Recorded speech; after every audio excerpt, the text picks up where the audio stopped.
school, I found a teacher who can take me to school for life. Feel like you know what you're doing to me. Feel like one screen, yeah. You make me feel like I'm learning. So,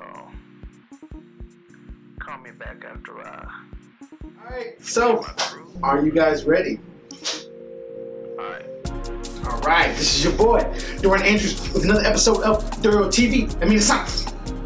Konnichiwa, yeah! But today we are going to have just a little discussion about Japanese culture. A lot of foreigners, especially Americans, we tend to think that Japanese people are very kind and friendly, and it's a great place to travel and have a vacation. I would like to tell you that it's not the case. Japanese people are actually not as nice as you think they are. Alright? How do I know this? Let me tell you. Before we get into the video, I would just like to say thank you for 1,000 plus subscribers! Thank you so much. Thank you. I'm gonna continue to keep putting out more content.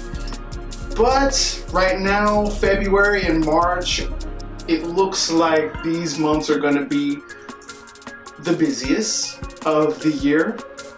And if there is a lack of content on my YouTube, I want to just say in advance, I apologize. I currently am working on my finished second album. So I need to get the mixing and the mastering finished for that. And that will be out this year. So I'm excited for you guys to hear that.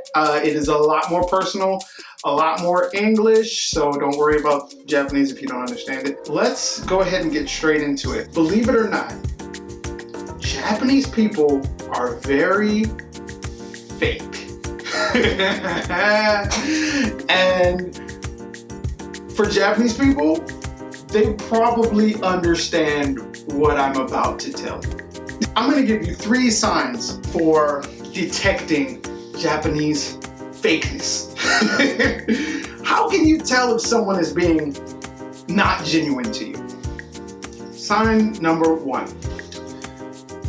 Focus on the body language, okay? So if a Japanese person is not really looking at you, not really giving you that eye contact, and they're like,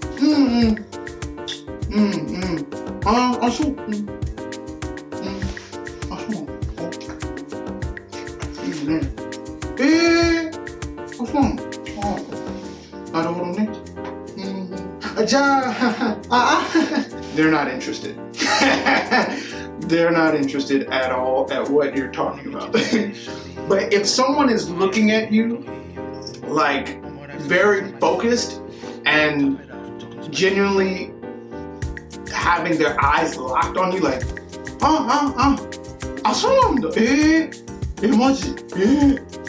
they are engaged in the conversation. They really want to know what you're talking about.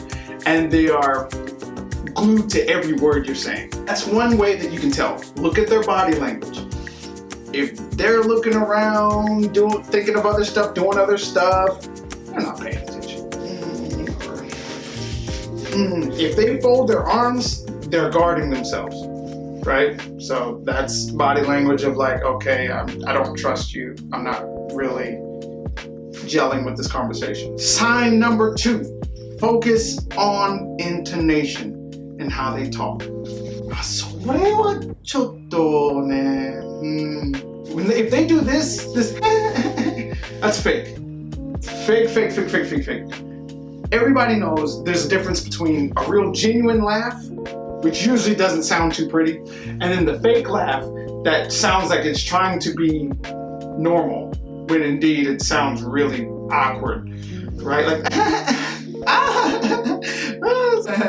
yeah, it's fake. It's just fake. You can tell it's fake. I know my laugh. My laugh, you know, my late grandfather used to laugh, and I noticed that when I'm really laughing, I sound a little bit like him, and it kind of makes me laugh more because I'm like, oh my God, it sounds like my grandfather. Loud laugh, that's just, it sounds like an old man or a hyena. I don't know.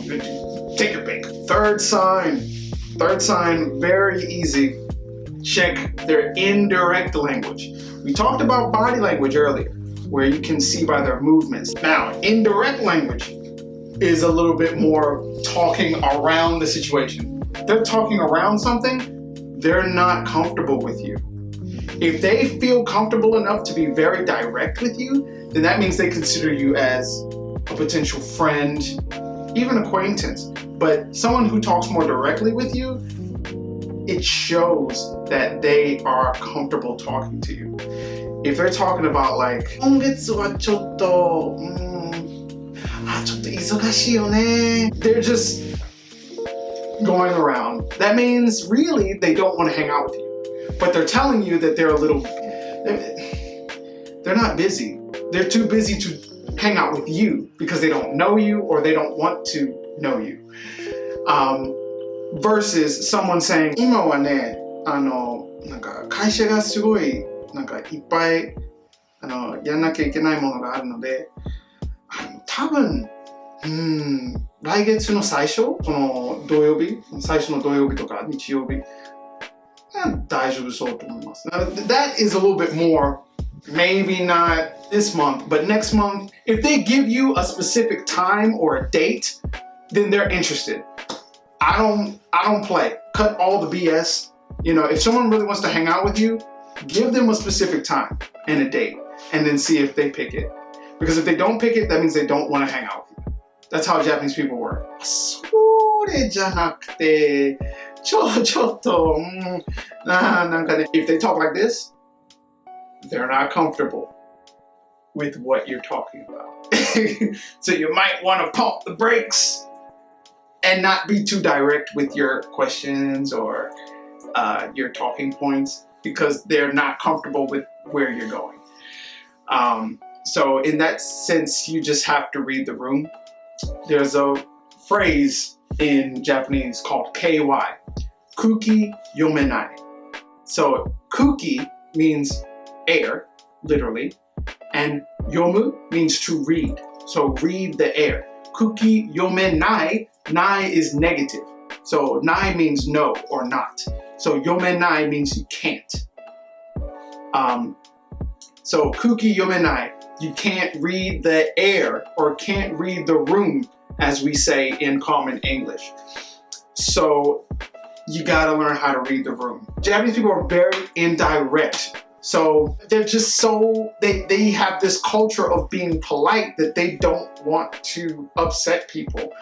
And in a way, with different cultures, that's actually the opposite result. Like it'll actually backfire and actually make us view, you know, Japanese people as they're just being rude because they're not expressing their true emotion. And it can have the opposite effect. In the Edo period, Japanese people were not allowed to speak their mind because the Tokugawa shogunate was ruler over the entire country of Japan. If you spoke bad about the Tokugawa shogunate, you could get killed or you would have to commit suicide. If you rebelled, if you said something out of line, out of character, you could get stripped of your rank. You could be exiled. You could have your family executed or killed. So there are many things that could have happened to someone or someone's family if they spoke out of line. And I think that society, that scared, that shy culture that was cultivated in that era, in that Tokugawa period that lasted hundreds of years, is still embedded into society now.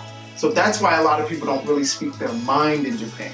It's not that they're being rude, it's that they don't want to offend you. So they don't, they're worried that if they speak their mind, that you will not like them.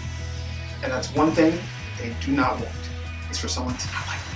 Because they want to fit in with everybody. That is a part of their culture. It's part of their nature. All right, this is a video. Thank you for joining me. Please check out the updates on my Instagram, on my Facebook. I'll even do some updates on my YouTube about it.